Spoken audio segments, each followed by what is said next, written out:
tự nhiên đau bụng quá, cô có thể đưa em cháu về được không ạ? Ui, cháu có sao không? Lên xe cô đưa về.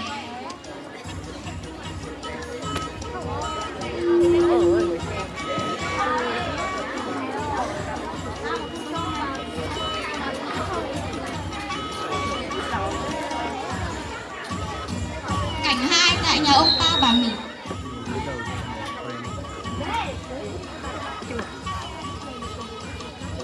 Anh Bao chị Mỹ có nhà không? Có, ai đấy?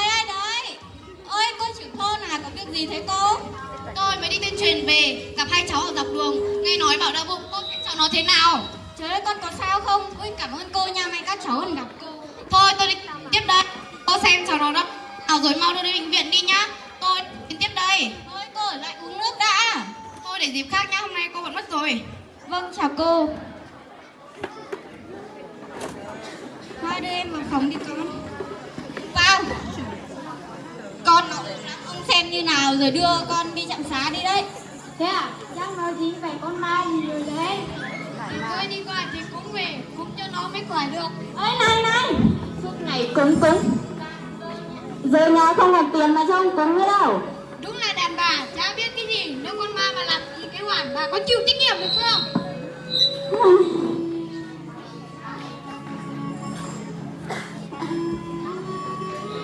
Cảnh 3 tại nhà ông tổ thầy cúng. Ai dạ, dạo này chả có ai về đi cúng, chả có tiền để mua rượu uống, chả có thịt để ăn, đói chết mất thôi.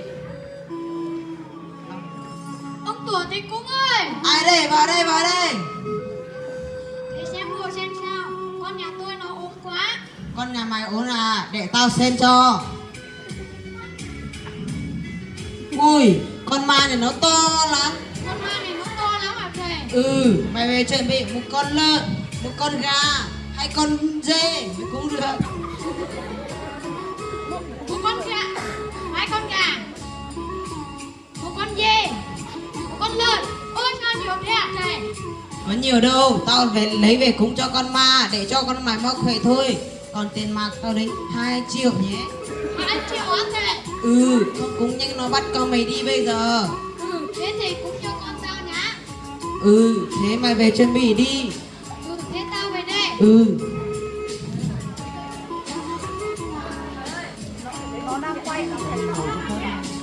Không có tiền, thôi đành phải đi về đây. Ngày hôm sau tại nhà ông Bao và Mỹ đang chuẩn bị lễ cúng cho thầy cúng. Bà Mỹ kêu qua đâu, nhanh lên, sắp đến giờ phải cúng rồi mà vẫn chưa chuẩn bị được cái gì. Đây, nhanh lên con ơi. Nhanh lên. Em nào, cái gì không? Ui dồi ôi, con mê cảnh ác thế.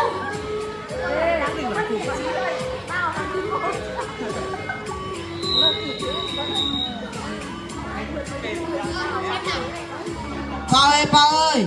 Ơi, ông tuổi đến cúng đấy à? Ông vào đây. Thế con mày đâu rồi? Con ta trong nhà kia kìa. Thế Hoàn, mày vào trong kia đưa cái Hoàn ra đây cho thầy coi xem nào. Ra đây thầy cúng cho nào. Đưa cái Hoàn ra đây để thầy đuổi con ma đi nào. Con đau quá bố mẹ ơi.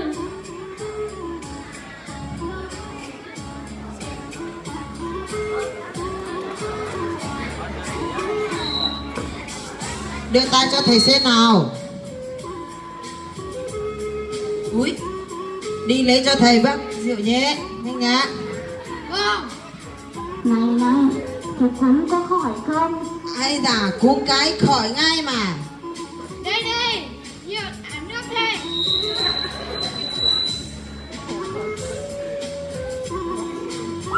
Ôi, lên thầy, cái Hoàn lên mặt thầy. À, thầy nhân.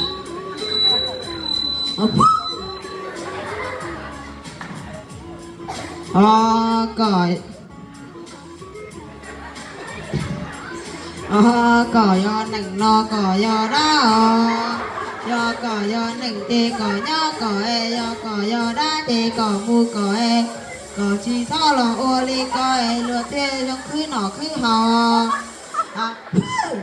Thế nào là thầy, xong chưa thầy? Xong rồi, mày mang con gà, con dê, con lợn này vào mổ đi. Thế bà Mỹ với cây Hoàn mang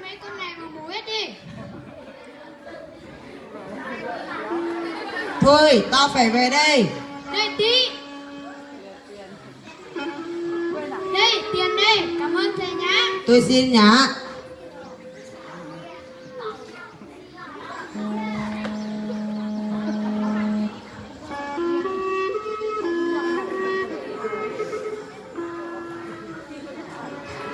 Đây nữa, thịt gà, thịt dê, thịt lợn đều ở trong này.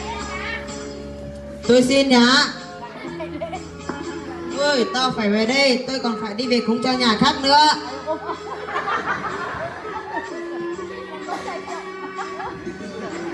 Cả đống thịt thế này chắc là cả tháng mới hết.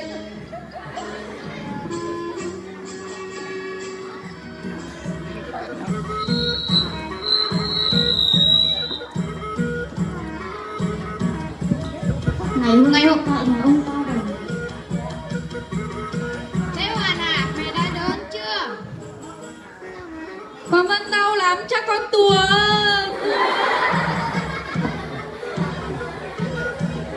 Sao đấy nhỉ? Cúng thì cũng đang cúng rồi. Tiền bạc với tiền rồi cũng đã rồi. Sao vẫn chưa khỏi nhỉ? Anh Bao chị Mỹ có nhà không? Có, mấy cô vào nhà.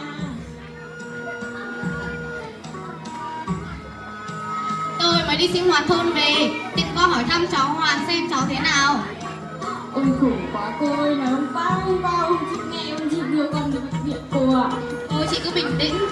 Anh Bao à, anh phải nghe tôi, ốm đau thì phải đi viện, chứ ở nhà cùng bó chỉ kiến mất tật mang thôi.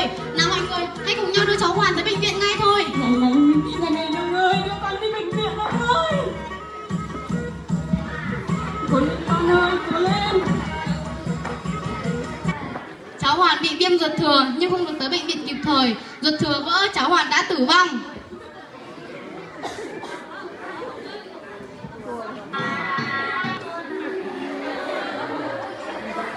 Ôi con ơi, Con ơi, con làm sao thế này Hoàn ơi?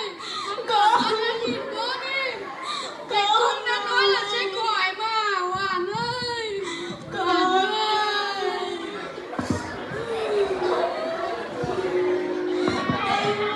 Cảnh năm tại nhà ông Bao và bà Mỹ đang chuẩn bị lễ tang cho cháu Hoàn. Ông Bao làm nhau hả?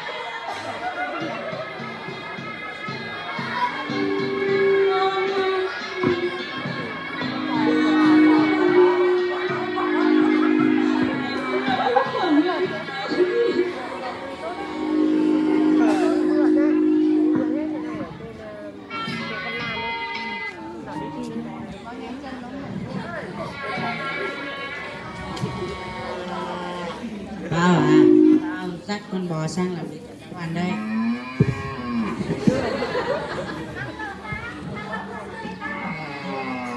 Con bò này to mang cúng cho nó, sang bên kia, nó còn có bò mà chăn. Anh buộc bò vào xong rồi vào đây cùng mình làm lễ tang cho cháu cùng em. Nó sát mic vào em ơi.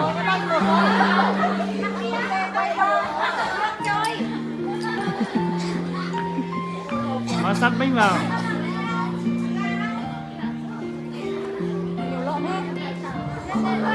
Cho vào đây, ơi. Đấy.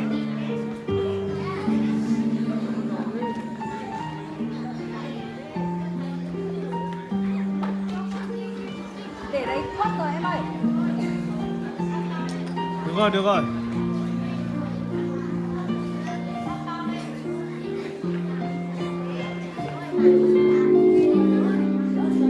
Đổi mic khác đi, đổi cái mic kia đi.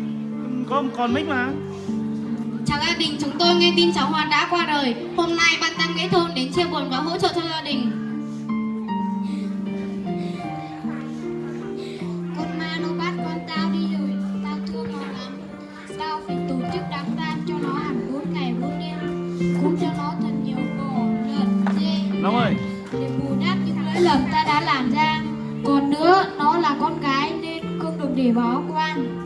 Tao xem ngày rồi, hôm nay với ngày mai không được ngày, ngày kia mới làm cúng được. Tao thương cháu nó lắm. Đây, tao dắt con bò sang làm lễ cho nó. Còn nữa, 2 con lợn này là của 2 anh rể nó. Con dê này là của chị họ nó mang đến đấy. Phải tí hết cho tao, mày nhớ chưa?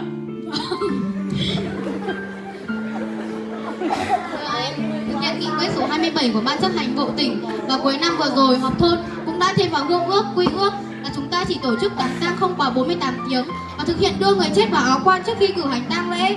Anh Báo à, xem ngày không được thì chúng ta xem giờ, gia đình xem giờ để sớm tổ chức cho cháu để đảm bảo thời gian anh ạ.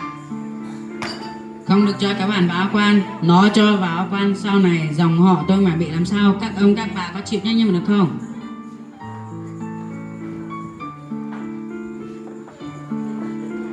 Báo ạ, sao mình cũng các dòng họ, trong đó có dòng họ Vàng, dòng họ Lò. Khi có người chết, dù trai hay gái đều được đưa vào áo quan trước khi cử hành tang lễ. Bây giờ các gia đình của những dòng họ đấy, họ vẫn sống mạnh khỏe và làm ăn tốt. Có anh Thảo Lệ Tâm vừa được bổ nhiệm làm phó trưởng thị xã rồi đấy bác ạ. Nhà họ là nhà họ, nhà tôi cũng nghe.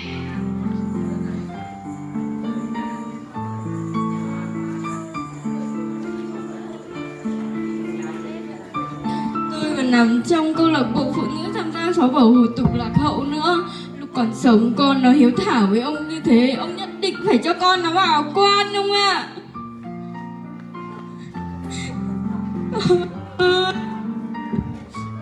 Đúng rồi đấy bố ơi, con đi học được thầy cô tuyên truyền về nội dung này nhiều rồi. Bố phải thực hiện theo bố nhé. Chú Bao à, đám tang nhận nhiều đầu đá mắt lên đến, đua nhau mang những con vật to đến, như thế là hủ tục đấy.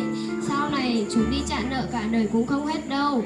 Xã mình đã triển khai mỗi một đám tang chỉ được tổ chức 2 đầu đám, mỗi đầu đám chỉ được mổ một con lợn để phục vụ tang lễ, không được mổ trâu bò. Còn các hộ gia đình đã nợ đầu đám từ trước thì thống nhất quy ra tiền để biếng bác ạ.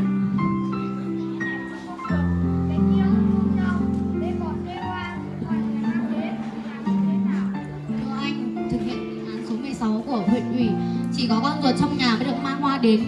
Các anh em dòng họ đến viếng chỉ mang tiền đến để ủng hộ, để lo viếng cho cháu thôi anh ạ, tránh tốn kém và lãng phí. Biết đâu, bây giờ em con chết rồi, nếu bố còn thương chúng con, bố phải nghe theo các cô các bác.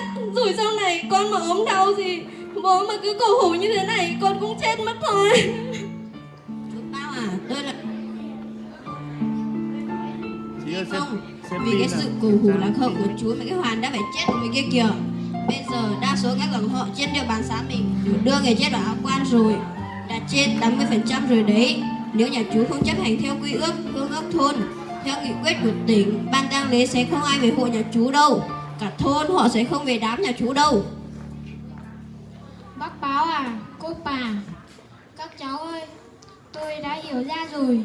Từ giờ tôi sẽ thực hiện theo các nội dung đã ký cam kết và thực hiện theo nghị quyết 27. Anh Báo à, anh dắt bò về đi. Các anh em họ hàng dắt lợn, dê, gà về hết đi.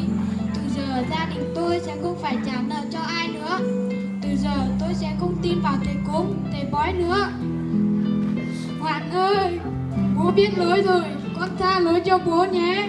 Bố hối hận lắm rồi.